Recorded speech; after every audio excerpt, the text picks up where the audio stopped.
亲爱的朋友们，欢迎来到微光夜读。过年回家，叔叔一家邀请我们去他新家做客，堂弟拦住了我，说穷逼和狗不能入内。小婶敲碎了我妈价值5万的玉镯，说是假货。后来我拿出了租房合同，他们一家人傻了眼。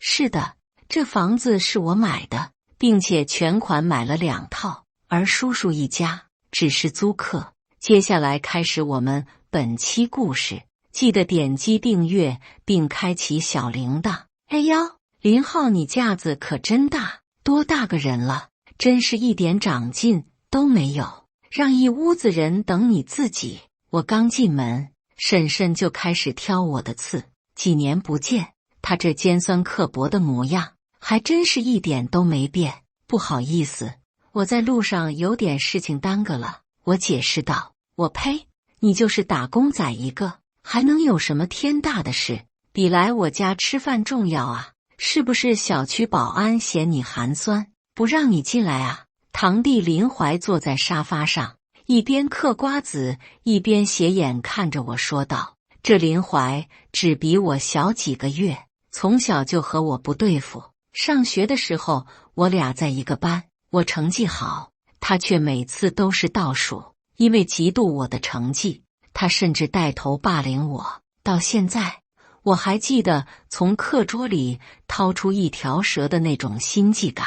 好了，这大过年的路上堵车不好走，林浩也没买个车，坐公交过来肯定慢。叔叔从厨房出来，将我拉到了座位上。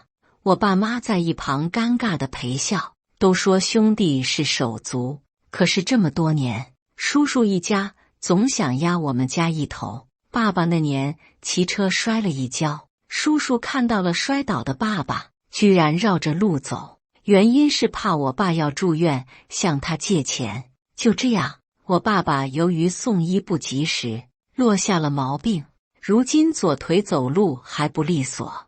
我父母宅心仁厚，不和他们计较，这不代表我也不介意。这次过年回家，叔叔一家乔迁新居，邀请我们来做客。说是做客，其实就是为了显摆。哎呦，这是什么啊？包的还挺像那么回事。婶婶拿起了我提的礼盒，这是2瓶茅台，是林浩给他叔带的。我妈回答道。啥？我没听错吧？你小子还买茅台，还一次买2瓶？林怀凑了过来。是啊，不过也不是专门给叔叔买的，这是我给员工发的福利，人手1瓶。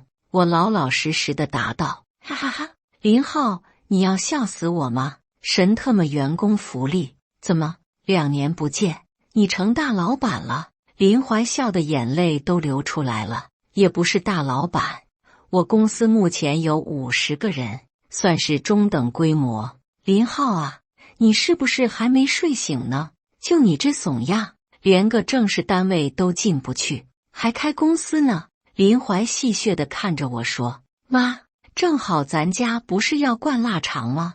拿这假茅台灌吧，这劣质白酒喝着太伤胃了。林怀说着，一把扯开了礼盒，递给了正想去厨房做饭的婶婶1瓶。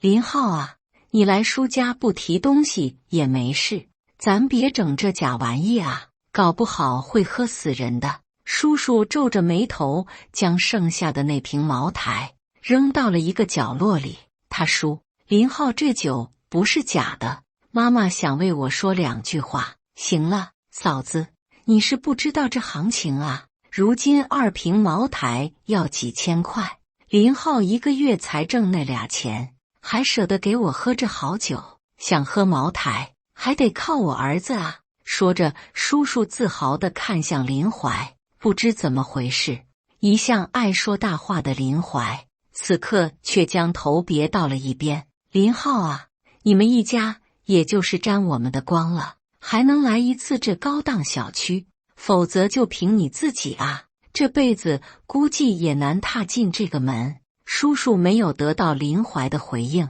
继续自顾自地说着，这房子确实装修的不错，本来户型就好，装的还是最近流行的新中式风格，恰到好处的家具和摆件，看起来既奢华又舒适。嗨，林浩，把你的哈喇子擦一下，都快流桌子上了。我这房子你也就看看吧，毕竟你挣那仨瓜俩枣，下辈子也买不起。我正在左右打量着这房子，林怀不识趣地打断了我。叔叔和林怀的尾巴都快翘到天上去了，爸爸终于看不下去了。小弟啊，其实林浩也买房了，不过还没等他说完，就被叔叔打断了。什么？林浩也买房了？是不是郊区那期房啊？听叔一句劝，那房子虽然便宜，但是都烂尾了啊！你小心钱都打水漂了。叔叔好心的劝说我，不过也不能怪你，你这头脑和能力哪能比得上我们林怀啊？上班不到5年就买下了这么高档的小区，叔叔连夸带贬的，句句都在说自己儿子好。叔，我那套也是这个小区的，不过和这个户型不一样。我打量了一下四周，我那套是个280平的大平层，比这套宽敞不少，而且装修风格也不一样。哈哈哈，林浩啊林浩，你还是当年那德行，说谎也不带脸红的，就你还买这个小区的房，下辈子吧。林怀笑得上气不接下气。嫂子啊，这林浩满嘴跑火车，你们也不管管他，就这样的，要钱没钱，要能耐没能耐，这去哪里讨媳妇去啊？婶婶将菜全部摆在了桌子上，妈妈也赶紧站起身来帮忙。嫂子，你胳膊带这是什么啊？还怪亮眼的。小婶一眼看到了妈妈的玉镯子，哦，这是小浩给我买的，说是戴这种玉对身体好，非让我戴着。我妈随口说道。嫂子啊，不是我多嘴，那对身体好的都是好玉，就你这种劣质塑料，戴了还不如不戴呢。小婶撇了一下嘴说道。劣质塑料？小浩说这是花了5万块钱买的呢。妈妈说着伸出了胳膊让小婶细看。可算了吧，嫂子，假的真不了，还5万呢，你这就是塑料的，不信你看，敲都敲不破。说着，小婶居然拿开瓶器用力地敲向妈妈的手臂，咔嚓，清脆的声音传来。妈妈手上的玉镯子一分为2，小婶也傻眼了。不是，老二媳妇，你这是干嘛？妈妈看到玉镯子碎了，也着急了。我以为是塑料的，没想到是玻璃的啊，这也没几个钱，到不了我一会给你发个红包啊。小婶的表情由诧异变为慌乱，再到平静。她可能有一瞬间的怀疑，觉得自己把真玉镯子敲碎了，但是转念一想，我应该买不起真的。不是，你怎么这样啊？妈妈生气了，还想跟小婶辩论几句。就在这个时候，门铃响了。哎呀，小怀，快去开门，肯定是婉婷来了。小婶赶紧将一旁打游戏的林怀拽了起来。门打开了，一个漂亮的女孩站在门口，看着她和林怀那亲密的互动。我有一瞬间的恍惚，这个女孩就是我的前女友秦婉婷。这不是林浩吗？我还以为今天有什么贵客呢，原来是你堂哥啊。秦婉婷几分戏谑地看着我说道。林总如今在哪里高就呢？搬砖还是送外卖啊？秦婉婷还是这样，话中带刺，不知道她和未来的婆婆，我的小婶吵起架来，谁会赢呢？我和林浩、秦婉婷是同班同学，高中的时候我暗恋她2年，为了她，我放弃了保送，选择继续参加高考。高考结束的那天，我却发现了他和林怀手拉手。林浩，你不会真以为我喜欢你吧？秦婉婷好笑地看着我。婉婷只是和我打赌，赌你会喜欢上他。现在他赢了，我要给他买冰淇淋去，你要吃吗？林怀以一种胜利者的姿态说道。原来我的青春，我的感情，只值一个冰淇淋。从那天起，我就发誓，我一定要强大起来，让所有看不起我的人，通通都后悔。让你失望了。我现在做的是新媒体，听说你也是主播，感兴趣的话，可以来我们公司看看。我递给秦婉婷一张名片，深蓝文化传媒公司。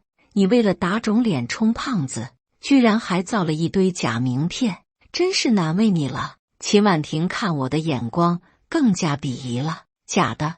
你在开玩笑吗？我有这个必要造假吗？林浩，你知道深蓝公司规模有多大吗？婉婷去面试过好几次，都被刷下来了，还老总呢。我看你在那里当保安，人家都不见得用。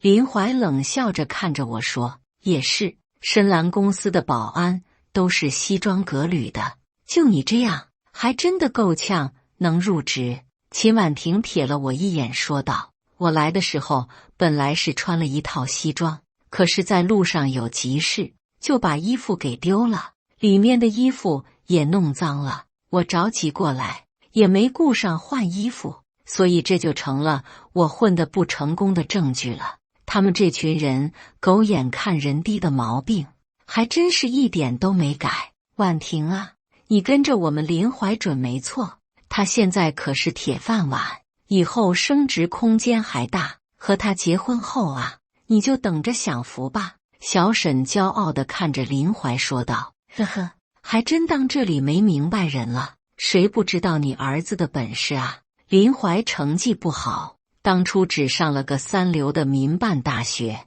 大学毕业之后找不到工作，在家里啃了2年老，最后叔叔花了毕生积蓄，动用了所有的关系，把他塞进了一个大公司当文员，每个月拿着3000的工资，只能保证自己饿不死。如今一家人却以他为荣，真是世风日下啊。对了，林浩啊，你现在的工作怎么样啊？跟叔说句实话，到底1年能挣多少钱？叔叔一边夹菜一边问我，我还没等我回答，叔叔就自顾自地说了起来，叔知道你不容易，现在这年轻人连个大学毕业证都没有，怎么在社会上立足啊？不是谁都像我们小怀这么有出息的。叔叔老王卖瓜，自卖自夸，呵呵，我为什么连大学都没上？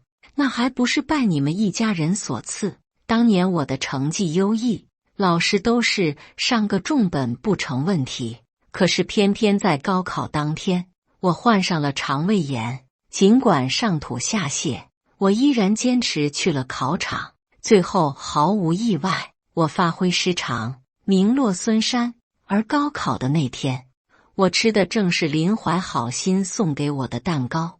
我知道是林怀做的手脚，但是我又没证据，只能自认倒霉，打算再复读1年。可是这个时候，爸爸出事了，而叔叔选择视而不见。爸爸的腿干不了重活，妈妈的身体也不好，我只能放弃了继续读书的念头，背上行李南下打工。高考失利，暗恋的女孩离我而去，父母身体有恙，天知道我当时的心情有多灰暗。如今过了这么多年，学历一直是我心中的痛，他们还好意思提起？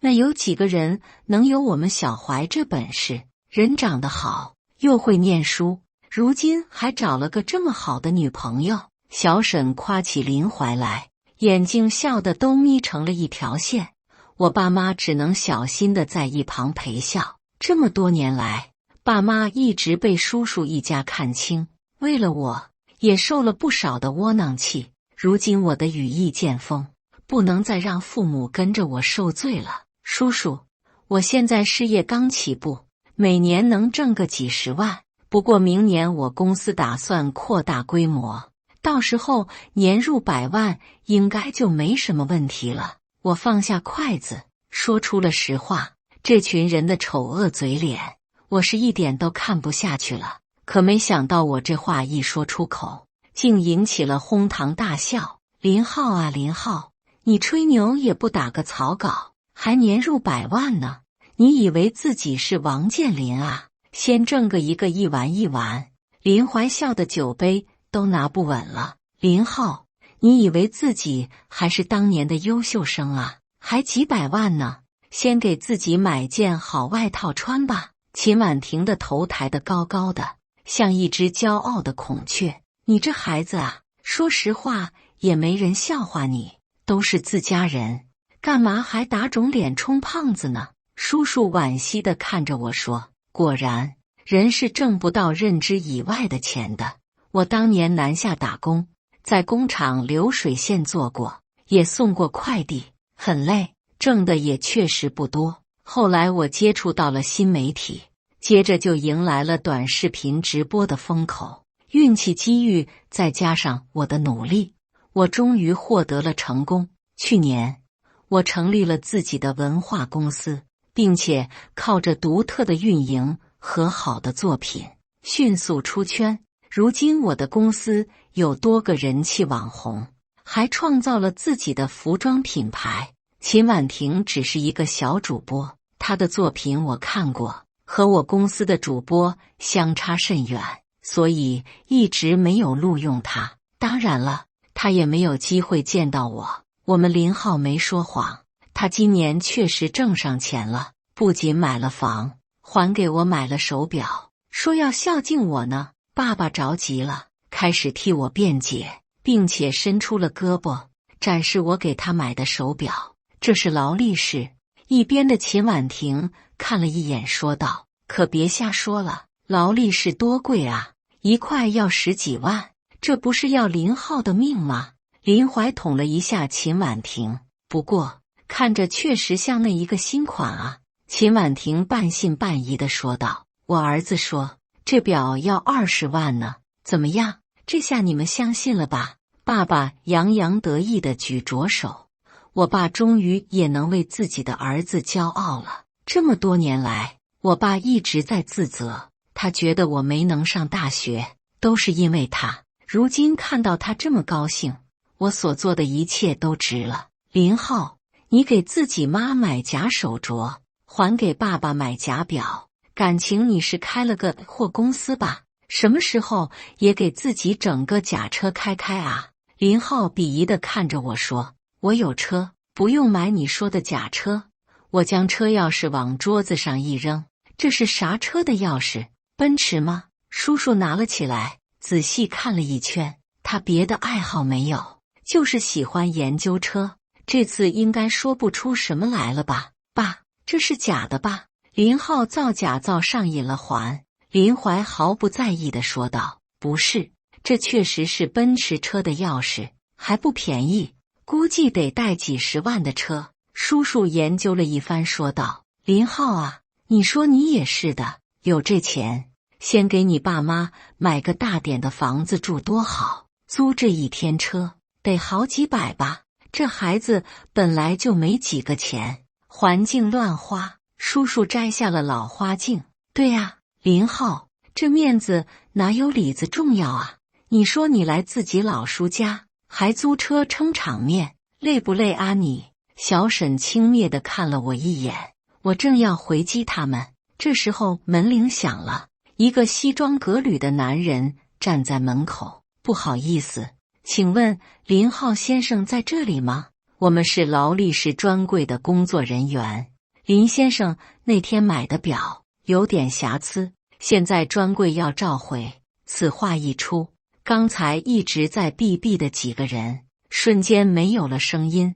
接着我拿出了发票，和工作人员对了型号，确认无误后，男人拿着表走了。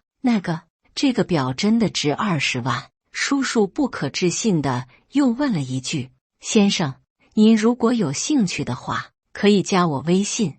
林先生是我们这里的资深 VIP 客户，每个月到新款的话，我们都会和他发信息的。”男人礼貌地回答道，送走了劳力士的工作人员。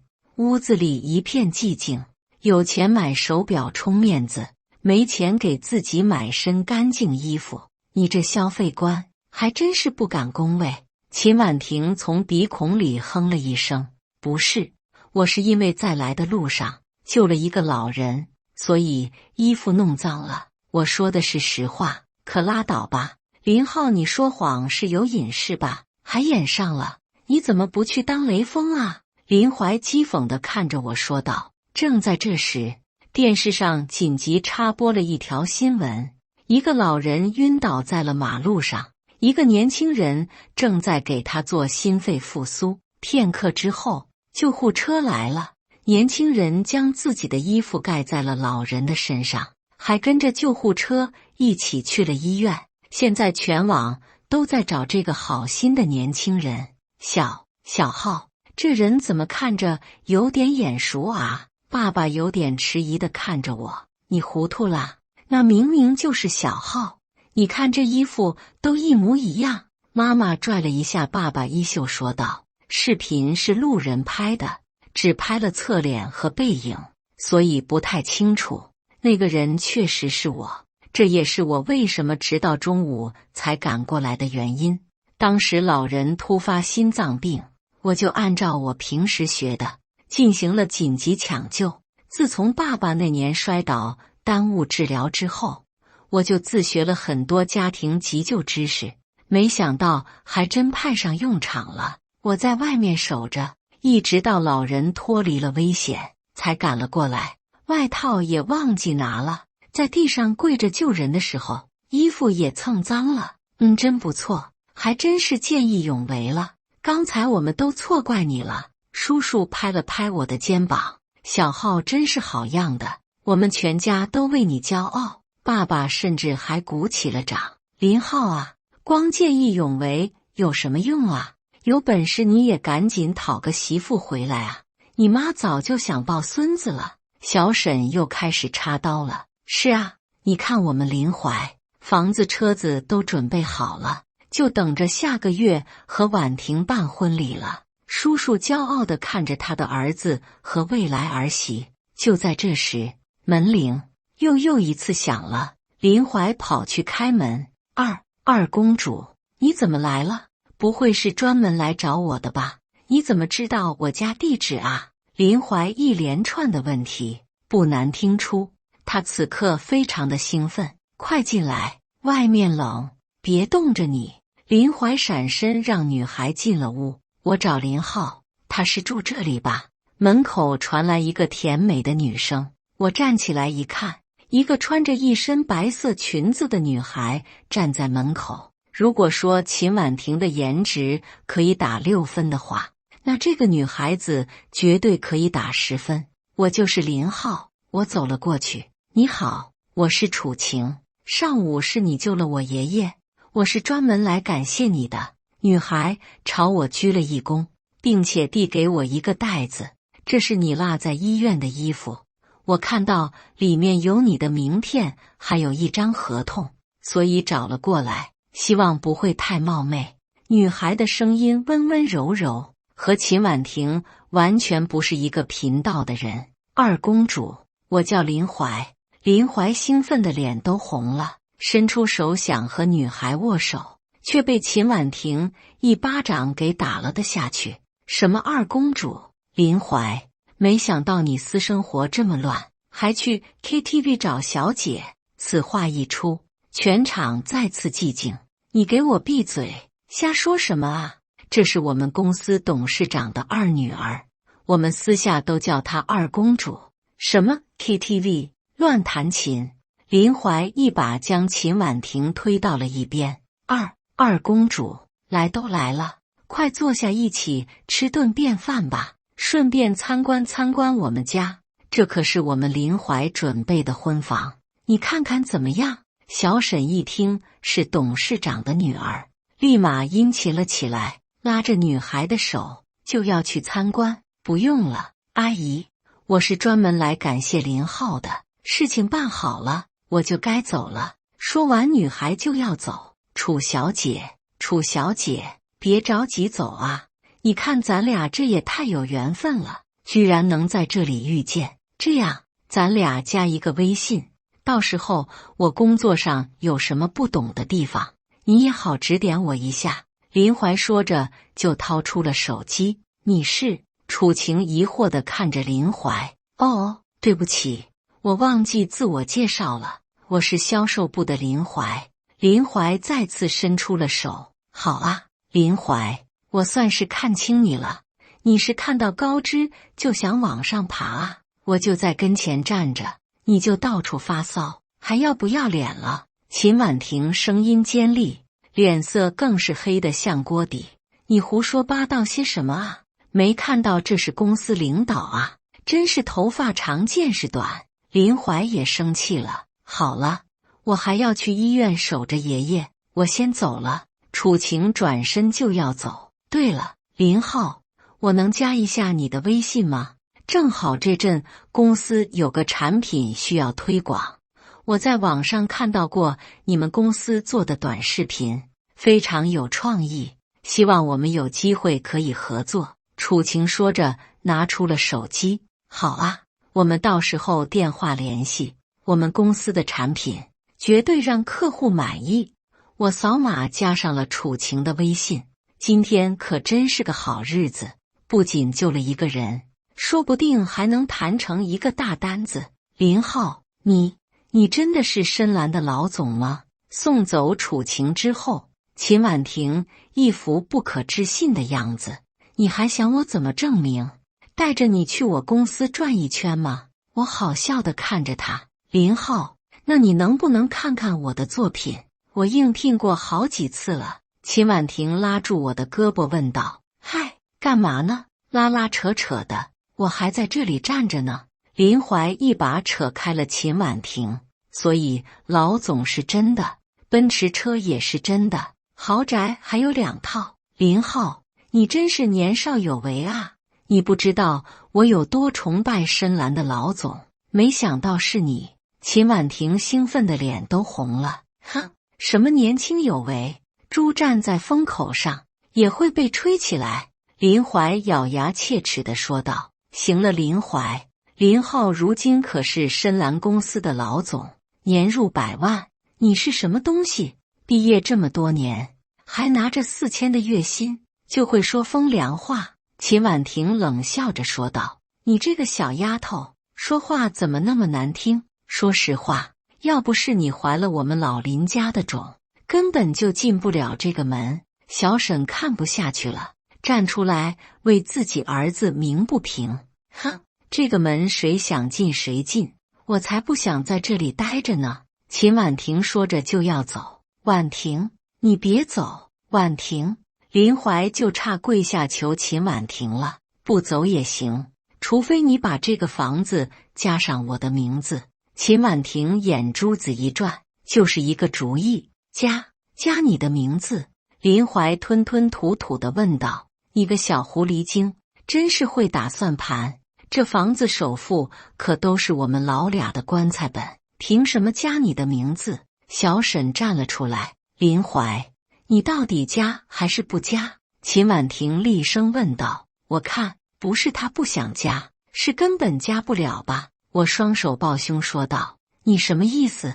秦婉婷问道。意思是这房子根本不是林怀的，而是他租的。我心平气和地说道。林浩，你瞎扯！林怀指着我骂道。真是，这孩子真会扯谎。这房子明明是我家林怀买的，我们可出了50万首付呢。你有那么多钱买吗？叔叔也有点着急了。你们看看这个，就知道我是不是说谎了。我将一张合同拍在了桌子上。如果你们还不信，我可以让助理把房产证拿过来。当时我买了2套房，一套是280平的平层，准备让爸妈住，还有一套就是这里了。这里是一个140平的，我本来打算自己住，不过考虑到每天通勤不方便，就在公司附近又买了一个公寓，这里的房子就出租了出去。当时我在外地出差，所以让助理帮忙签的合同，白纸黑字，这可是一点都假不了。林怀，这到底怎么回事？叔叔说话都结巴了。爸，我林怀我了半天，也没说出个所以然来。你到底把那50万花哪里了？小沈气得都快哭了。妈，我听同事说网上赌博来钱很快，为了能多交点首付，我就拿这50万当本金了。没想到，林怀说着低下了头。你这个孩子啊，你想气死我啊？那可是我俩的棺材本啊，现在什么都没了。小沈气得坐在了地上。妈，你别生气，我肯定还能把那钱挣回来的，你相信我。林怀慌着去拉小沈。好啊，林怀，你现在可是吃喝嫖赌全都占了，不是公子哥，却有公子哥的病，这婚我不结了。秦婉婷气得摔门而去。林浩，这下你高兴了？你……林浩话还没说完，叔叔的手机响了。挂断电话之后，叔叔的脸一下子黑了。爸，怎么了？林怀慌张地问道。你小子到底欠了多少钱？叔叔问道。没多少。啪！一个巴掌扇在了林怀的脸上。混账东西！刚才高利贷给我打电话，说你连本带息欠了60万。叔叔还想再打，被小沈拦住了。老林啊，打死孩子都没用啊，咱赶紧想想办法吧。小沈哭着说。你这个逆子！叔叔的话还没说完，就身子一歪，倒在了地上。爸，你怎么了？老林，就这样，叔叔被救护车送到了医院。虽然抢救的够及时，但是叔叔还是落下了半身不遂的毛病，左边身子完全不能动弹了。从医院出来之后，林怀一家从我的房子里搬了出去，他们一家3口又回到了那个50平米的老破小。林浩来找我的时候，我正在和楚晴谈合作的事情。我做的策划案，楚晴公司非常满意，所以合作基本上敲定了。这个单子成了，我们公司不仅有了一笔可观的收益，更重要的是，在业内就彻底成第一梯队了，利益和口碑双收获。二公主啊，不对，楚小姐你好。林怀看到了楚晴，点头哈腰的打招呼。林总，既然你有事，我就先走了，合同咱们周一签吧。楚晴说着就要走。等等，楚小姐，能不能请您给说2句好话？我真的不能没有这份工作。林怀声泪俱下的说道。林先生，不好意思，这是人事的决定，你借高利贷的事情都闹到了公司，公司出于对各方面的考虑，才决定辞退你的。楚晴说完，拿着包就走了。原来林怀欠高利贷还不上，被追债的堵在了公司。公司领导知道后，直接辞退了林怀。如今林怀不仅欠着高额的贷款，还丢了工作，叔叔瘫痪在床，每个月还需要高额的医药费。小沈这辈子除了嚼舌根，从来没出去上过班，如今一家子实在过不下去了。林怀这才拉下脸来找我帮忙。哥，你看在咱俩从小一起长大的面子上，就帮我这一次吧。林怀的眼圈又红了。还记得高中的时候，林怀嫉妒我成绩好，带头孤立我。他领着几个小混混，把我堵在了厕所里，逼着我叫他们爷爷。当时我也是这样求他的，我说咱俩是兄弟，我求他放过我。可是他却笑着说他是独生子，从来不认识我这个兄弟。接着就按着我的头，让我喝厕所的水，这些他忘了，我可不会忘。所以在我无意中得知了他把家里的钱都输光的时候，我就找了个朋友，向他透露可以借高利贷回本的消息。果然，这个蠢货就这样上钩了。他一下子借了30万的本金，不到1个晚上就输了个精光。如今利滚利都到60万了。哥，你借我点钱吧，要不我的手指头就保不住了啊！林怀就差给我跪下了。我借你钱可以，你拿什么保证一定能还我呢？我居高临下的问道。我拿我的人格担保。好笑，你的人格值几个钱？再说了，你的人格，我可不相信。我轻轻地笑了一声。那你想怎么样？林怀抬起头问我。这样吧，你家现在值钱的东西只有房子，把房子卖给我，这样钱你就可以去还贷款了。我好心的给他出主意。什么？房子卖了？我们一家人住哪里啊？租房子啊？你又不是没租过。我好笑的看着林怀。林浩，你太过分了，欺人太甚。林怀指着我骂道。我过分吗？应该没你家人过分吧。爷爷去世的时候留了套房子，说是让我爸和叔叔分，结果我叔叔一个人霸占了那套房子，把我们一家3口赶了出来。当时寒冬腊月，我妈妈当时还没出月子，就抱着我出来找房子租，从此落下了一身的毛病。所以林怀一家如今落这么个下场，都是自找的。林浩，算你狠。林怀走投无路，咬牙切齿地跟着我来到了房管局。本来值60万的房子，我给他压到了30万。林怀着急卖，而且还要全款。我是最好的买家。还有那天小沈敲坏妈妈的手镯，扣除那5万，我给了林怀整25万。他们搬家那天下着大雪，叔叔坐在轮椅上，流着哈喇子，连话都说不出来。小沈一边抹眼泪，一边嫌弃地给叔叔擦口水，而林怀则是像丧家犬一样，一趟一趟地往车上搬东西。他们为了省点钱，没有找搬家公司，他们一家的日子只会比我们当年更难过。因果轮回，报应终于来了。虽然晚了点，处理完房子的事情之后，我带着助理和资料来找楚晴签合同。300万的大单子终于在开年拿下了。林总，祝我们合作愉快。楚晴笑着伸出了手。合作愉快。楚小姐，我握住了楚晴的手。林总，不打算请我吃顿饭吗？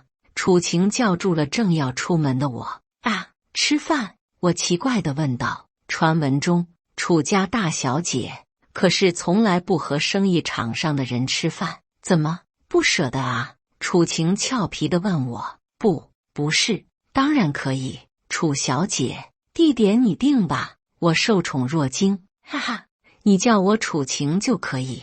楚晴好笑地看着我说。正好郊区新开了一家户外餐厅，风景不错，于是我开车带楚晴来到了这里。先生，你要点什么？一个女服务员拿着菜单走了过来。林浩，怎么是你？